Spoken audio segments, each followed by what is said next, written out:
We've all played a game on our phone. From puzzle to horror, strategy to simulator, everyone has played at least one. However, there are those special few that we hold dear. Welcome to Mobile Game Monday. In this series, I pick a game I am fond of and dive into its public history, how it works, and my experiences with it that makes me like it. This week's episode will be over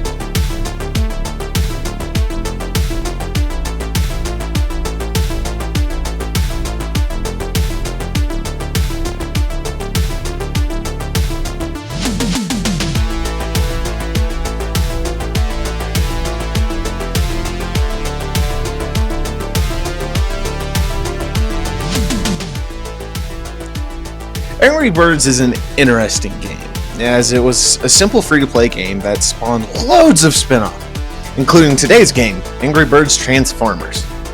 Released in October 2014 by Rovio in partnership with Hasbro, this game takes the Angry Birds and fuses them with iconic Transformers, the first three being Optimus Prime, Bumblebee, and Soundwave.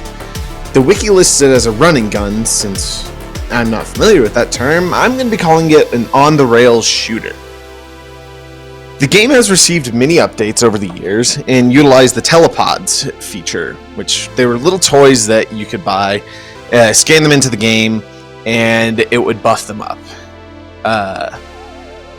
I think about a couple years back they introduced the combiners, which the iteration isn't 100% faithful, but we'll take it. Now, onto the gameplay. It's pretty simple. You pick a level, and the designated character on that icon is who you'll play as for that level.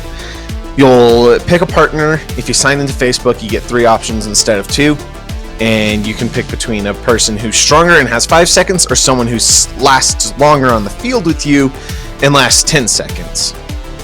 You'll go through the level, popping pigs, taking down structures, dodging missiles, avoiding being crushed by giant totems, and much more until you get to the other side of the level and you escape on Astro Train. You can upgrade your character. There's little power-ups called Energonicons, and you need to destroy silver objects in the background to get Energon cubes in order to activate those power-ups. As for the partners, they have a small recharge timer. You can call them in, they drop down, blow up most close-by structures, and you continue on that way. Transformation is on a charge mechanic, and it's mainly used for dodging or speeding through the level if you're just trying to go for a fastest time through one. You can switch between robot and car, not car, because some Transformers aren't just a regular car. But you can switch between that and your vehicle mode fairly frequently, unless you're a combiner, in which case you have a just massive damage attack instead. For like Devastator, I think it's a black hole gun. For Omega Supreme, I believe it's Smash, and then I think it's the same for Levonicus or Lavernicus, whatever, and that's the Dinobots combiner. Now, the reason you need to pop pigs and earn coins is so you can upgrade your Transformers so they can survive in more dangerous field missions.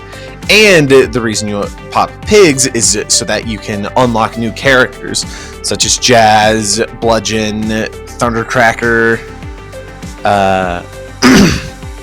And there's a Jenga minigame mode, which is pretty simplistic. One character knocks stuff out of the way and the other character comes along a second row and just blasts them. And then there's these little things called space bridges. Then Transformers shows, those are used to get around to different locations fairly quickly. In these games, it's meant to send your characters out onto different missions. The higher level your character is and the more fitting they are for that mission, the better rewards you can get. Different characters have different abilities in the game. And with that, I just mean some of them have different guns. Optimus has a single shot, regularly firing weapon that you can get incendiary rounds or explosive rounds for. Bumblebee has a miniature rocket launcher. Thundercracker has a machine gun that with him you start firing it and it'll slowly spin up to shoot more. Soundwave has a cannon that when you shoot, it lands the blast, but then it also does a little bit more damage out, like he's actually shooting a wave of sound. And then who's another good one? Oh, the Omega Supreme, which I don't know why they list him as a combiner. He's not. For those of you who want to know anything about Transformers.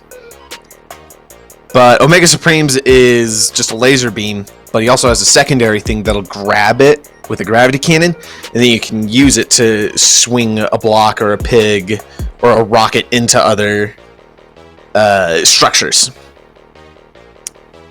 As for my experiences with the game, I downloaded it in November of the year it came out, and I've played it on and off ever since. And the main reason is due to the music. I love good music in a game.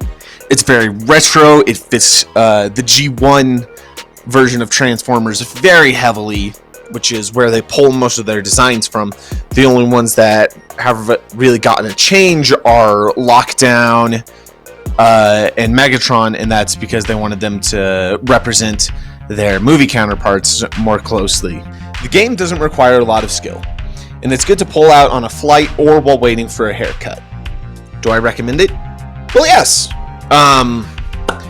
It's nice and simple. Sure, the upgrades are the most tedious part, but when you get enough characters, you can usually have one upgrading and play through a bunch of other levels with everyone else while they do it, because they take a couple of hours sometimes. Like, I think level 1 to level 2 is a minute, 2 to 3 is 30, 3 to 4 is an hour, and then if I'm not wrong, 4 to 5 is 3 hours. So yeah, it can take a bit, but that's alright.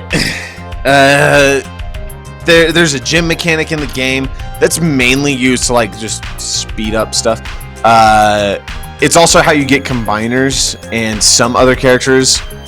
Some are just straight up locked behind a paywall, like Ratchet, which sucks because he's such a main icon character, but I mean, if that's how Rovio wants to get their money, and they're also featured with Hasbro, which the telepods for Angry Birds Transformers are really cool, actually, because normally a telepod, it was just like a little figure, and you'd place it on the little pedestal, and it'd scan the QR code on the bottom, right? The little pedestal was just a magnifying glass.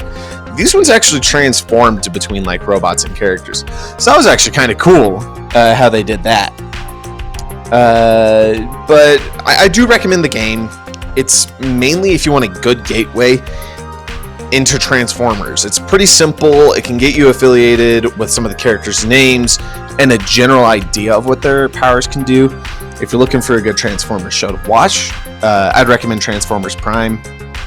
I mean, there's always the Michael Bay movies, but I mean, those are just mind-numbing action with mild racism. And I'm not even joking when I say that part. But those movies came out in 2007. So, I mean, that's kind of expected with a movie from that era. But yeah, it's easy way to learn some Transformers names and weapons and their vehicles. I don't really have much else for my experiences. But yeah, that's Angry Birds Transformers. Hey guys, it's Blue. Just to let you know, I do have a actual outro now that I'm going to be using. You may have seen it over the last couple of videos. Really kind of proud of it. I'm working on finding a good intro and making a good one, because that's something I feel like I want. As for Mobile Game Monday, here is a teaser image on screen right now. Okay, and that's for next week. I am back from vacation, as I said, a couple of videos ago, and I can't wait to continue making content and getting back into it. Hope y'all have a great day, and I will see you all next time. Peace.